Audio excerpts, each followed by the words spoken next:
You ever watch someone's entire sense of power disappear in real time? Because I did.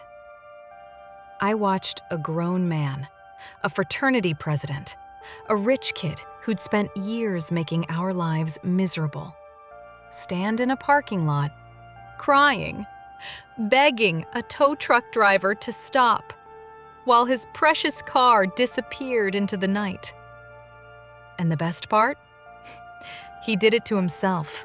If you've ever dealt with someone who abused their status, their money, or their power just to make your life harder, you're going to love this one. Hit like, subscribe, and get comfortable. Because this story is about patience, petty injustice, and one of the most satisfying moments of karma I've ever witnessed. Before the revenge, you need to understand the pressure, the slow burn, the way resentment builds when someone keeps shutting doors in your face just because they can. Back in college, my friends and I were trying to do something legitimate. We were starting a fraternity chapter from scratch. Not some wild underground thing. We followed the rules. We worked with the national organization. We filled out the paperwork. Twice. But here's the catch.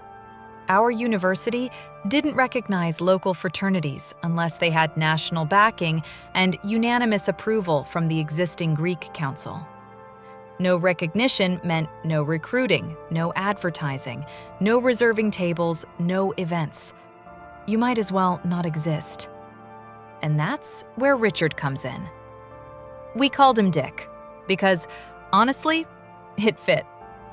Dick was the kind of guy who never heard the word no growing up. Tuition paid, apartment paid, Mustang paid, rumored hair plugs paid. He walked around campus like the world owed him eye contact. Pale skin, permanent smug expression. The kind of face you'd recognize instantly and wish you didn't. And somehow, despite being universally disliked, Dick was president of the largest fraternity on campus. No one understood how, but no one questioned it either. The gatekeeper. The first time we applied for recognition, we were hopeful. We talked to other fraternities. Sororities liked us. People respected what we were building. The vote came back. Unanimous support, except one. Dick. We reapplied months later, tweaked the application, improved everything we could. Same result. Every single Greek organization supported us, except Dick's. Except Dick himself. It didn't stop there. He reported us for minor infractions, noise complaints, parking complaints, anything he could twist into a rule violation. He even called the cops on our parties more than once just to shut them down. It wasn't about rules. It was about control. And the worst part? There was nothing we could do about it. You know that feeling when someone has power over you and enjoys reminding you of it? When you're forced to smile, nod, and swallow your pride because the system protects them? That was our reality for years. The breaking point. By the time this happened, resentment wasn't loud anymore. It was quiet, heavy, sitting in your chest like a brick. Then one night, everything aligned. 3 guys from our fraternity lived in the closest apartment complex to campus. Cheap rent, terrible parking, tow trucks circling like sharks. Greek life lived there, sorority girls, other fraternities, including Dick's fraternity. Not Dick himself, of course. His parents paid for something nicer across town. That night, Dick came to visit his brothers. And instead of finding a legal spot like everyone else, he parked on the grass, illegally, directly behind my apartment. I recognized the Mustang instantly. My stomach dropped. Then it twisted. Then something clicked. For the first time in years, he wasn't protected by a title, a council vote, or his parents' money. He was just another idiot parked where he shouldn't be. I didn't hesitate. I made 2 phone calls, one to every guy in my fraternity and one to the towing company. The setup. While we waited, everyone gathered in my apartment like we were watching a playoff game. Windows open, beers in hand, energy buzzing. Someone mentioned they knew cars. Someone else mentioned air intakes. Suddenly, this wasn't just about towing. This was about sending a message.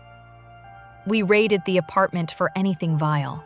Expired condiments that shouldn't still exist, old fish sticks, random chemicals, stuff that smelled like regret.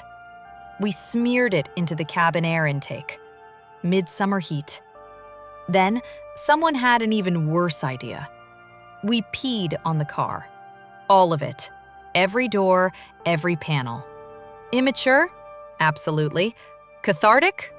You have no idea. The moment of truth. As we cleaned up and waited, inspiration struck one last time. We knew a girl in a nearby sorority. She hated Dick too. Everyone did. We called her. The moment the tow truck rolled in, she called Dick and said calmly, "Hey, I think I see your car being towed." I've never seen a man move like that. He came running, lumbering, arms pumping, face panicked, like a grizzly bear late for its flight. By the time he got there, the car was already halfway up. He begged, actually begged. The tow driver didn't care. Rules are rules. And we watched from the window as Dick stood there, crying, powerless, watching his precious Mustang disappear into the night. For the first time, he had no leverage, no vote, no control, just consequences. That image is burned into my memory. His face red, eyes wet, voice cracking. A guy who'd spent years ruining our progress, reduced to helpless frustration in a parking lot. And the best part? Weeks later, we heard he couldn't figure out where the smell was coming from. He cleaned it, detailed it, replaced filters. Nothing worked. Every time he turned on the AC, the stench came back. We celebrated that night like champions. Cheap beer, no regrets. Justice doesn't always come from the system. Sometimes, it comes from a tow truck at the perfect moment. Looking back, it wasn't really about the car. It was about finally feeling seen, finally feeling even, finally watching someone who thought he was untouchable learn that rules apply to everyone, especially when you park on the grass. If this story scratched that justice itch, hit like and subscribe for more true revenge stories just like this. And tell me in the comments, what's the most satisfying moment of karma you've ever seen? Because trust me, there's nothing sweeter than watching power disappear when someone least expects it.